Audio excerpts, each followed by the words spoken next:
Hey everyone, welcome to the Digital Marketer Podcast. I'm Mark DeGrasse, and my guest today is Maxwell Finn. What's up, guys? Our expert for TikTok on our new social media certification. So thanks for being here, Max. Awesome that you can make it out through the snowstorm.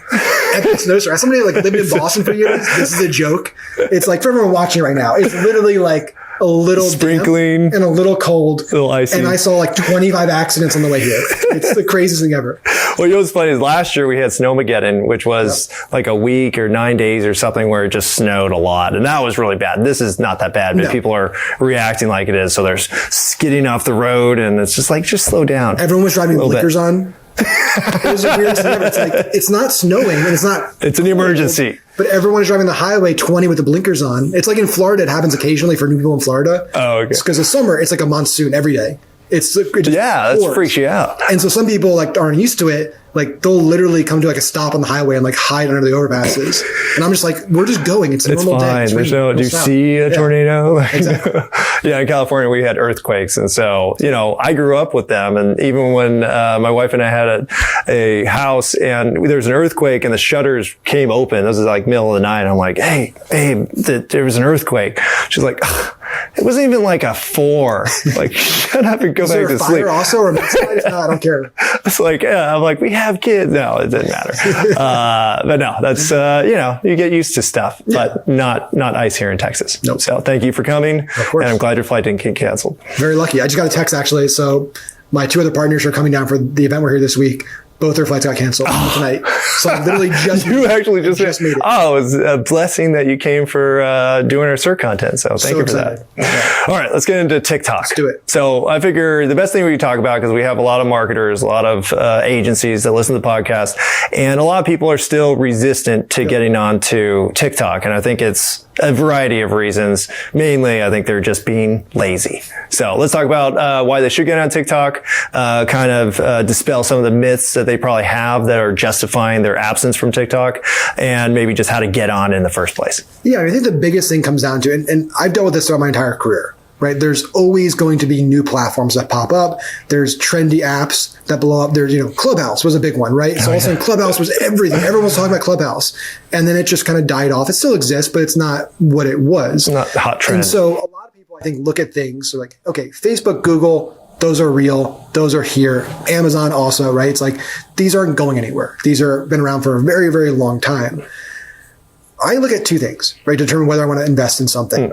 And there's a lot of platforms I look at on a regular basis, especially we have our ecom portfolio, one of the companies we own, is in the political world. So we're always looking for alternative traffic channels. We're testing all kinds of stuff. So I look for, is the ad platform mature? Is it developed? Is it good? Do they have good ad tech there? And is it scalable? Because you can have platforms that have really good ad tech, but they have 100 million users, 50 million users. So it's like, I'm not going to invest the time in something that I can't really scale up to $20, $30, $50,000 a day and spend. Okay. So for me, TikTok checks both boxes. Great ad platform. Could be better, right? Still not where Meta is. Meta has a huge head start, a lot more spend, a lot more data, but really good ad platform. They've hired a lot of the best people from all the other big ad platforms. So really good there. Lots of good features, all the core things you need, and over 1 billion monthly active users and growing. So once an app for me reaches like the billion app threshold, over 3.5 billion downloads, the only non-meta app to do that, right? Non-gaming, non-meta app, like that's here to stay, at least for a good amount of time, right? Yeah, nothing's going to be around in maybe 20 years, 10 years. Is Meta around 10 years, 20 years? I don't know. Is TikTok around? I don't know. But I know for the next few years at least, it's here to stay. It's growing. It's getting bigger. And it's also like future generations, right? So what are kids doing? What are, the next generations doing? They're creating a lot of content and spending a lot of time on TikTok. And so if I'm a brand, a business, my customers are, maybe they're them today, but they're going to be them tomorrow or in a year or 2 years or 5 years. I want to be where they are and where they're going. I don't want to wait too late to jump into it. And that's the mistake people are making right now. Things they're not thinking about is like, if you wait too long and you're late to the game, you make it a lot harder for yourself. It's a lot more expensive. It's a lot more challenging. And your competitors who took risk and jumped on first have a huge advantage over you because they figured out the platform. Well, and honestly, they probably did this entire process already with Facebook because like you say, when Facebook came out, oh, it's just for kids. I don't have time. It's not serious. All these different excuses when, I love also how you flip the argument for the kids are on that platform on its head because it's like, yeah, they are. And they'll become adults with money soon. Like, why not be there now? It's the point. It's like, okay, my customers are in their 50s and 60s. They're getting older and older and older. Right. And they're eventually going to move from having, high income to moving to fixed income. Right. It's consumer behavior changing. Look at younger kids. They're entering the workforce. They're going to start getting better jobs. They're going to start getting pay raises. They're going to start spending more money. I want consumers that are growing on the income scale, not consumers that are declining on the income scale. Yeah. Right. So TikTok for me is like, that's perfect for those reasons. But even beyond all that, the 55, 45 plus demo is one of the fastest growing on the apps. Right. So we saw the same thing with Facebook back in the day. It's, once all the kids get on it, what happens?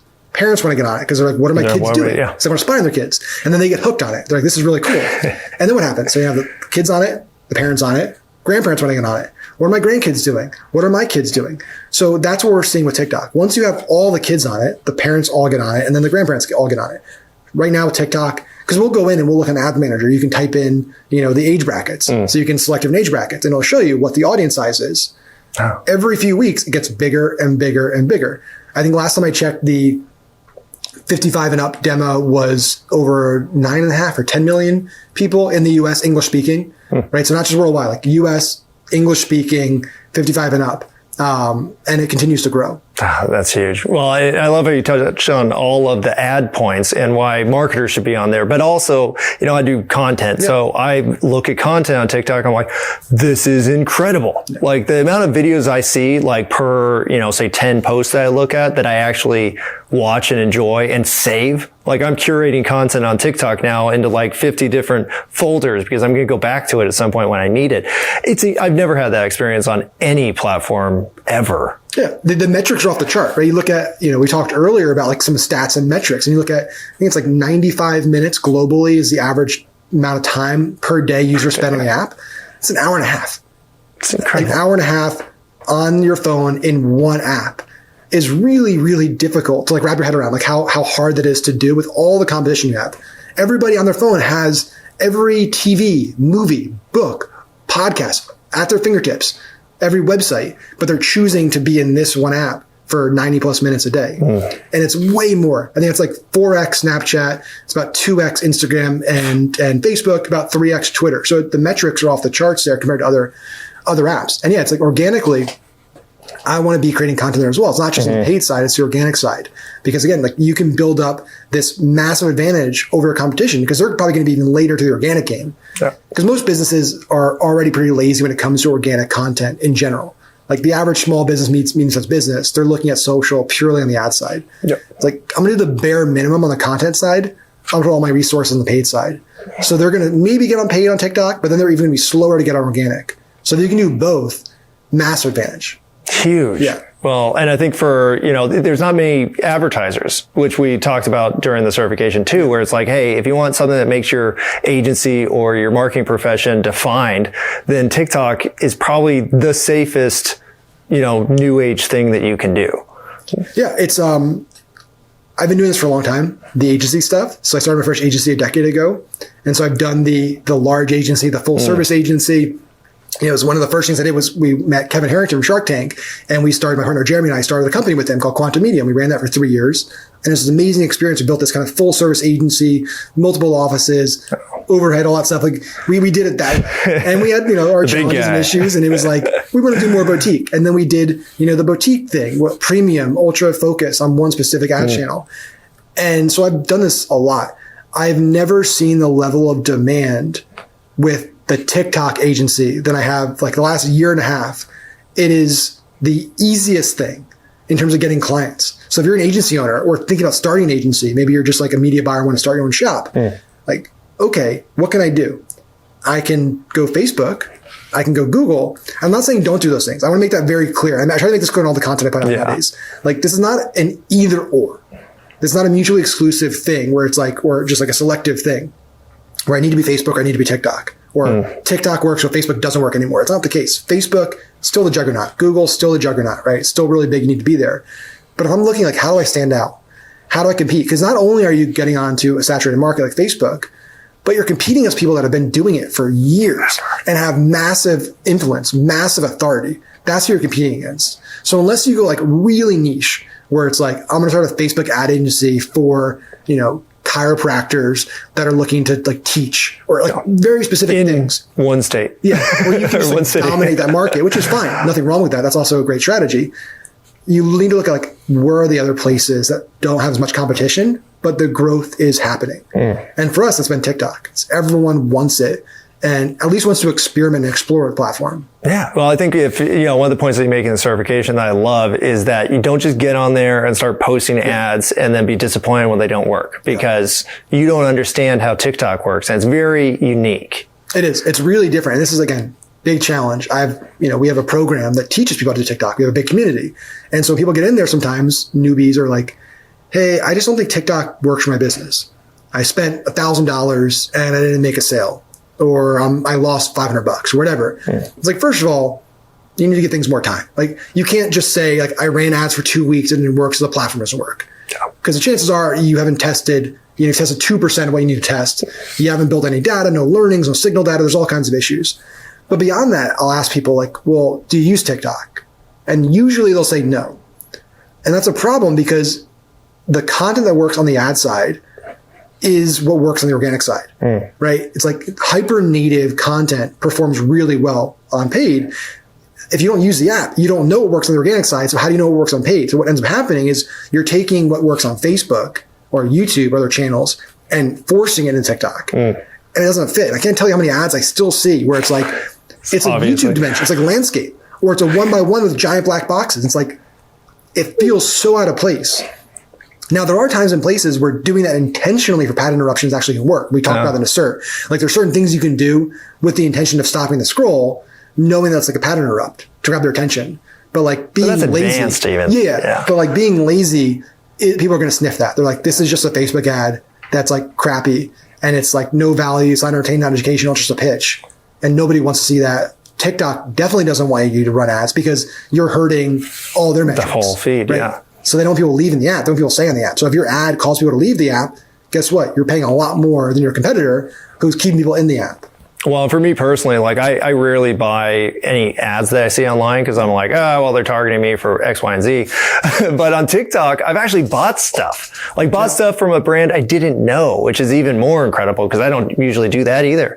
But the ads are so tailored to stuff that I like and stuff that I view all the time. And I didn't even realize it was an ad half the time. I'm That's like, the key. I could buy this thing. So I think the key is like, it's the style of content that's being run. It's not salesy. It's way easier. And this is just like a more macro level marketing trend, like right now and going to the future.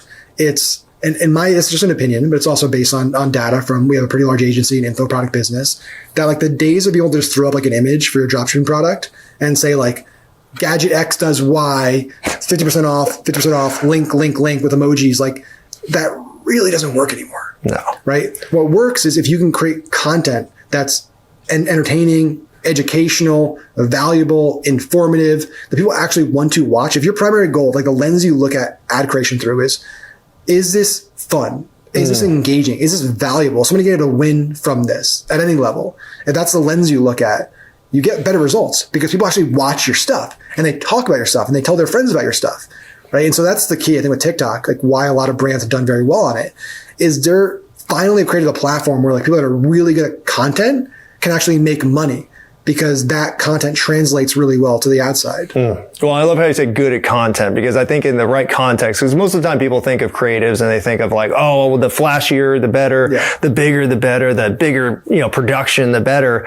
And TikTok flips that on its head and says, no, it doesn't. I interviewed a guy named Gavin Bell. He's over in the UK, and he did the exact same thing where he was trying to advertise a product that was delivery for alcohol. I think it was scotch or something.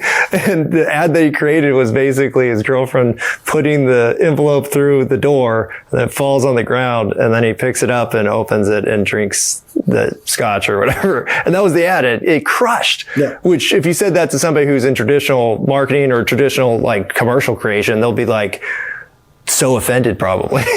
But that's the key, is that it feels like a user did it. Yeah. And the beautiful thing about that is like, this is why I think more businesses should be interested is if I think about like ROI on time and how much it takes to create something that's compelling and high converting, a lot of channels require more work. It's like, I need to put a lot more production into this. I need to have a much lengthier script. It's a longer video.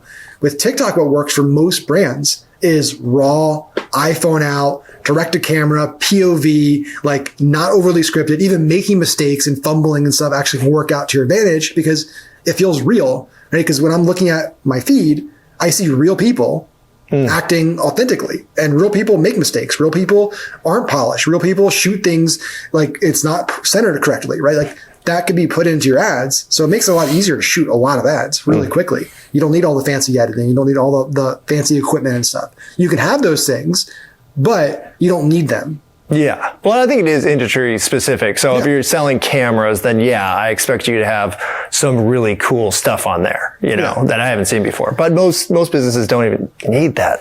Yeah, exactly. You can make it really authentic, really quick, really real. And then we talked about, I'm sure we'll talk about at some point today, like the, how I can maximize my creative, how can I put out more creative. And that's, again, just makes it super easy if I can just shoot different hooks and I can do different text overlays and really basic stuff. Not a lot of time, but it allows me to increase my output pretty dramatically. Love that. Well, I think people will learn all they need to know about, getting on there and what to do first. But hopefully for the listeners, they're convinced like, okay, stop being lazy or reluctant to get on TikTok, start using it. If they are ready to start advertising or they're ready to start taking it seriously, what kind of time frame could they expect to do? Like how many videos could they expect to make? And when could they start to, feel like they know the platform enough to start doing some ad spend on it? Yeah, for me, I think it's like 30, 60 days of actually using the app. And again, different people are different, right? Like, no, there's not one size fits all box for every single brand and person of like when they're going to get comfortable with the platform. Because some people might download the app, create an account, and use it 2 times a week.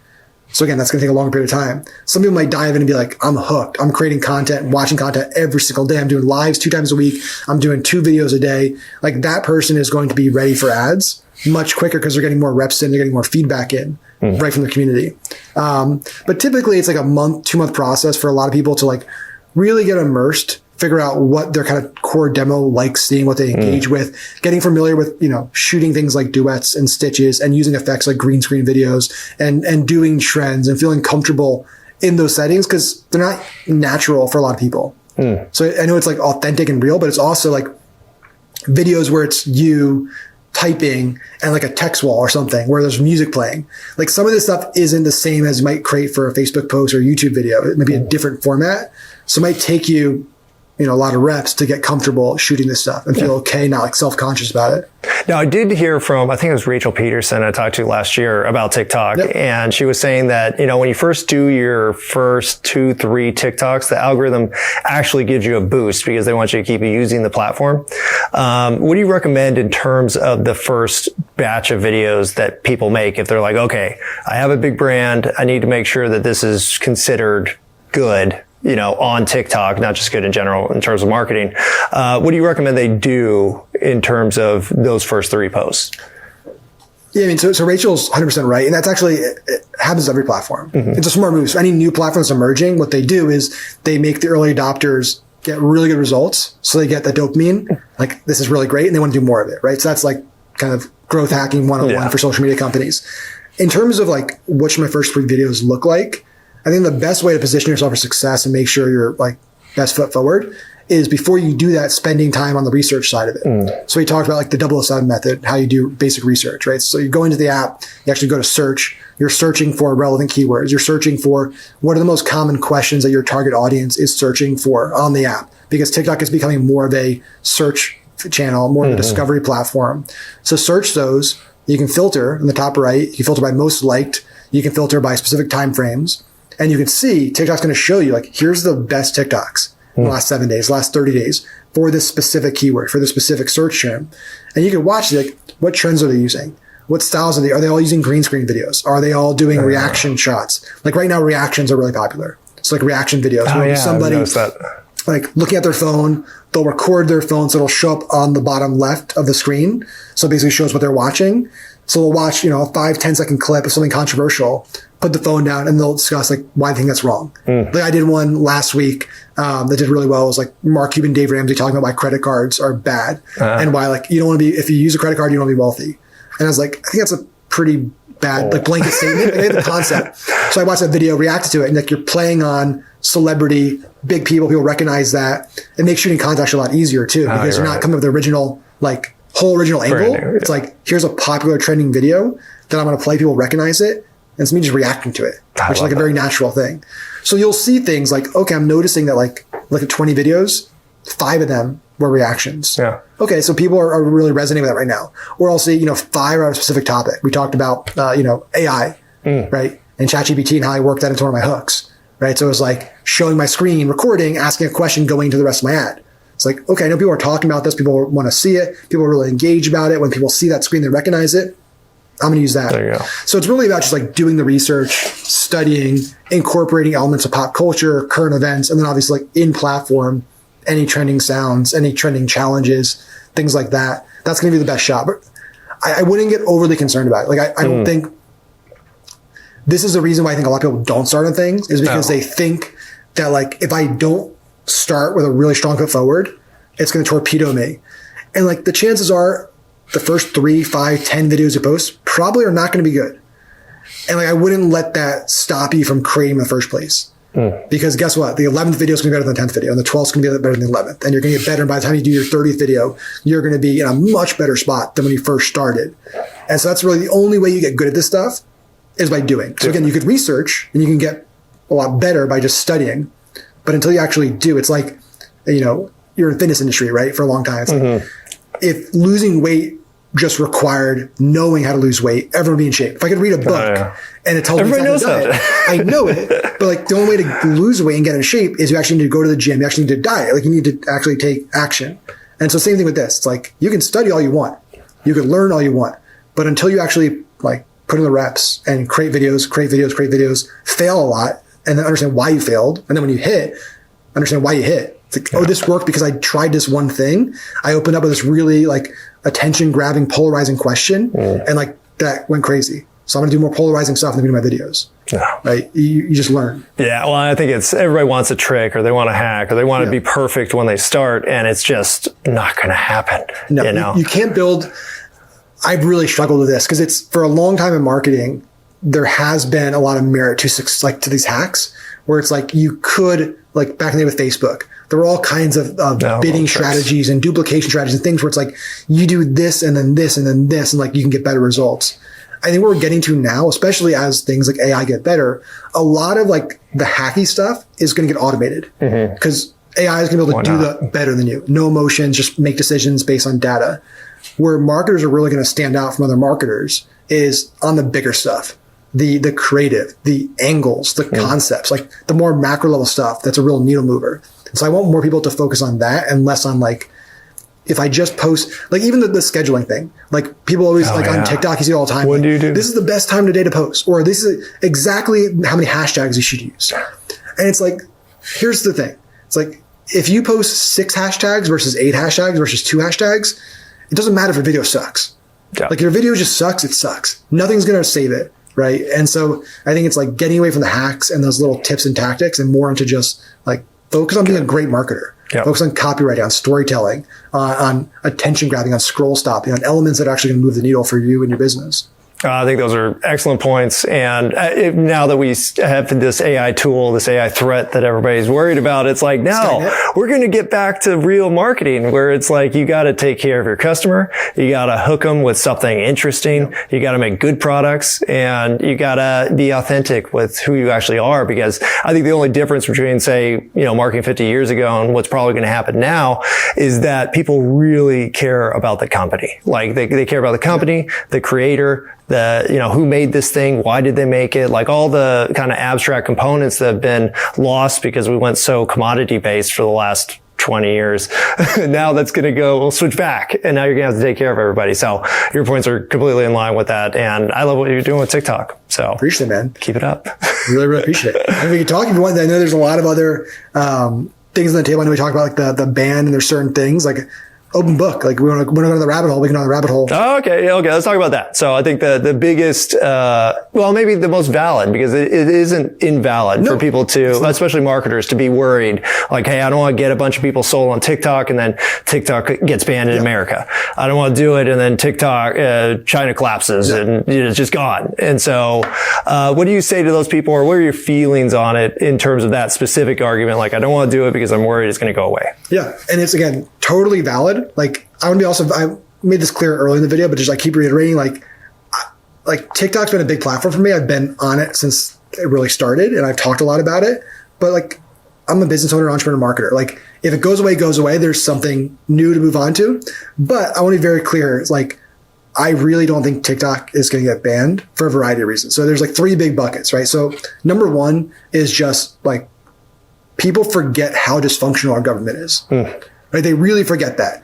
Like, our Constitution was set up and our founding fathers created a system of government that basically made it so there were checks and balances and gridlock intentionally built into our system, that people didn't agree on things and you couldn't just unanimously push things through. Now, this does seem like a pretty bipartisan thing that like both parties seem to agree, like big tech needs to be reined in, right? You see Google now, the DOJ suing them, trying to break Google up. So it's definitely a unifier. But at the end of the day, like, it's the assumption that everyone's going to get together. There's enough votes in Congress, Senate, like it goes through everything in the next few months. Like, that's warp speed for our government. And there's a lot of things happening. There's debt ceiling. There's all kinds of really big things happening right now. So it comes down to prioritization. It comes down to resources, getting the votes. So I think that's one. It's just like dysfunctional government. Number 2 comes down to how politicians work and what they care about. So they might say that they care about governing and laws and legislation. What they really care about is getting reelected. At the end of the day, every politician, primary goal, they won't say it to you, but it's primary goal, is getting reelected. So most of their time campaigning, raising money, getting reelected. So, okay, who's going to be voting in the next election, right? There's more and more younger people that are entering the kind of voting age. What do? They use social media. They love these apps. So the risk you run as a politician is, okay, I have kind of this older population that doesn't like these things and has no real attachment to them and maybe wants me to ban them, but they're also entrenched in their views, right? Somebody at 65 probably isn't going to swing. They're not going to swing Republican, Democrat, Republican. Somebody that's 18, 20, 21, much more malleable. You can sell that person much more. They haven't really locked in on this is my party, right? They can swing and change their mind. So if you're a politician, you want to win those people over. You're really not going to try to win these people over here. So what you don't want to do is be the politician who's taking away this entire generation's favorite social media app they spent all this time on, right? So that's a big political risk. At the end of the day, if you want to get reelected, is taking away that app from Gen Z and younger people that are going to be voting in the next election. So that's number 2. Number 3, which I think is the absolute biggest one, the people that are like really think this ban's going to happen nationwide. The assumption that a company the size of ByteDance is just going to say like, it's just going to watch and stand by and just be like, we're not going to discuss or try to change anything or anything. They're just going to let it happen is pretty wild to me. Like, you already see their CEO is going to be in Washington, I think in March or May, testifying. Like, they're negotiating. They're 100% having negotiations behind closed doors. And if it ever gets to that point where it's actually a real threat, this could happen, there's going to be discussions and they're going to say, we need you to do this, this, and this, or this is really going to happen. And there's going to be compromises, whether that means they have to spin the app off to be owned by a US tech company, whether it means they need to have some oversight board, like whatever that means. They're not going to let a company that next year will have 25 billion in ad revenue, like just go and see it later. And then also just from like the final, actually there's 4 parts. The final piece is like, and actually if this all happened, let's say 1, 2, 3, nothing worked that way and like a ban actually happened. How do you execute it? Like, actually enforcing a ban of one of the most popular apps in the world, really challenging.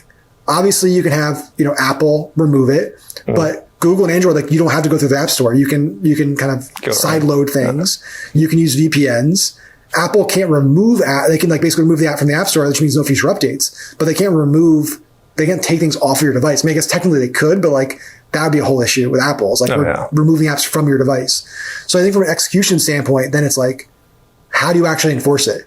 Do you have something scanning people's phones? If the app ever gets on there, we're going to like flag it. Like, no, you make a new government organization that only monitors TikTok, and you give them $1 billion. Yeah, that's what they do. All they do is just track your devices. So yeah, I think it's not invalid. Things are happening. Government devices, they're not having it on there. You're seeing, I think actually in Texas now, there's some of the schools here, the state schools are blocking it on the Wi-Fi. So basically, if you're in the university Wi-Fi area, you can't have the app on your phone. Oh, that's interesting. So it is happening at like a government level, state and federal level. But talking about like a mass 300 plus million American, we're banning it from everyone's device. It's just not going to happen. It's a long shot. Yeah, it's funny because some of the components, like, under 18, you can't have this app. Like, fine. That's great. Yeah, protect the kids, And even government devices. Like, and if you actually talk, I have friends that have worked in different government agencies and stuff, and they all told me it's like, that's been a thing for like forever. Like, we're not allowed to have Facebook or things on our government phones, which is the way it should be. Yeah. You shouldn't have a app, like a social media app on your government phone where potentially something could get hacked or an accident could happen. Yeah. Or your browsing history gets disclosed to the public when you're trying to get reelected. They're not going to do that. Yeah, it makes no sense. Well, I think those are excellent points. I love the first one because I think people don't realize that the, dysfunction is actually systematic and it's there on purpose to protect us. That's a feature, not a bug of our government. Exactly. So, no, very intelligent argument. So I think if anybody isn't already swayed by the fact that the app is just awesome, that you just have to try it for a little bit, then hopefully that'll convince them that they should still treat it. And that's why, in our social media certification, TikTok wasn't in there when we first made it. This is the revision and it's added in there as a highlight. Really, because all the other platforms, like you said, there's so much competition for all the other platforms in terms of advertising and marketers on Facebook and Instagram and YouTube and, the big channels. And then TikTok's here, just like this shining star that you could just hop on and you'll be unique. You'll be, cutting edge. It's not really cutting edge because it's been around forever, but to most people, it's cutting edge. And, you can be the next thing, which is, I think the important part about TikTok is that the actual medium of the content is superior in a bunch of different ways because it's all video, it's all short form, and the algorithm itself is feeding people what they want to see, which is what we all want. Yeah, and the last thing I'll say there is it feeds into everything else you're doing. And it's something a mistake people make when they look at should I use this? Should I use this? They look at a channel as a siloed thing, right? I run Facebook ads and it's just how my Facebook ads do. But back in the day when Facebook ads were trying to sell to people, we'd bring people on, they had an Amazon store, for example, and a Shopify store, but they had Amazon. We started running Facebook ads and they were just looking at the Facebook results and okay, these are pretty good. But they're but Amazon, we have a 50% lift in sales. And it's it's not a coincidence. You're spending more money here. People are seeing your brand more. Guess what? They're going to Amazon because that's where a lot of people buy things and they're searching and they're buying your stuff. Same thing with TikTok. TikTok is a discovery tool for a lot of consumers. We talked about it in the cert, 8+% of e-commerce purchases are the first touch points happening on TikTok. TikTok's not always getting the credit based on the attribution window. But if you stop TikTok, you could potentially decrease your revenue on Shopify and Amazon, everywhere else. So what we see all the time, on our performance marketing business, whenever we turn back on one of the channels, so let's say we stop running TikTok for a while, we're just running Facebook for an offer, and then we turn TikTok back on, our Facebook results get better every single time. Every single time. Because they work together. There's a buyer journey. They see something here, then they forget about it. They come back over here. They were targeted here. They then go to Google and search about it here. They're all interconnected. Yep. And you can't just remove one piece without it impacting all the other pieces. No, and I think that just goes into the touch points that we all know about. 7 touch points. It's no, it's not 7 touch points. It's 500 touch points. Yeah, there's a lot more touch points now. Yeah. Well, the cert content is fantastic. I think you give a lot of, just instantly practical advice, but you also follow it up with just a general strategy that can work on TikTok and take advantage of trends and really get on the platform with a genuine and authentic approach that'll, again, enhance all the other channels, just like you just talked about. Yeah. So where can people learn more about you and, your TikTok stuff? Sure. So we have Unicorn Traffic, which is our performance marketing agency. So most of the deals we do over there is pure performance. This means we work on CPA, CPL basis. We have a few retainer clients. We also have creative in-house because that's a huge part if you want to be successful. That's kind of a tip for anybody that's out there thinking about starting a TikTok agency. You need in-house creative. Yeah. It's really hard to do TikTok media buying or really media buying on any platform without having creative anymore. So unicorntraffic.com, we have our agency there. We do creative in there. And then we have our info businesses. We have TikTokinsiders.com, which is our community, our paid community. It's all of our courses. We have, I think now 10 or 12 different masterclasses courses inside there for organic and for paid. And then we have a program called Talk Trends at jointalktrends.com, which is really cool. We basically every Friday, our team does extensive research throughout the week on TikTok. We find 10 pages worth of trends, hooks, ads, news, basically everything that's working this week on the platform, comment baiting, story framing examples, organic content profiles. We put it together in this really beautiful 10-page PDF that gets sent out every Friday. We also have an app that it goes into. And then every month we add 150 hook ideas. We add 50 of the top ads on the platform for the month, broken down by why they worked. We're adding a bunch more stuff. So it's like it's a really cool program. That's like one that's like, and we're also rolling it out for like other channels. So not just for TikTok because it's short form content. So we're rolling it out for basically reels and shorts. So cool. So yeah, we're really excited about. We have some really cool stuff we're doing this year for insiders for Talk Trends. Well, I'm gonna download the app because I didn't know you had that. So thank you for that. We got a deal. All right, yeah, I'll promote the crap out of it. All right, thank you so much for listening. Tune in next time for more digital marketing tips. As we talked about right now, we do have the social media certification coming out very soon. So look for that in towards the end of Q1, but might be even sooner. So pay attention and tune back in.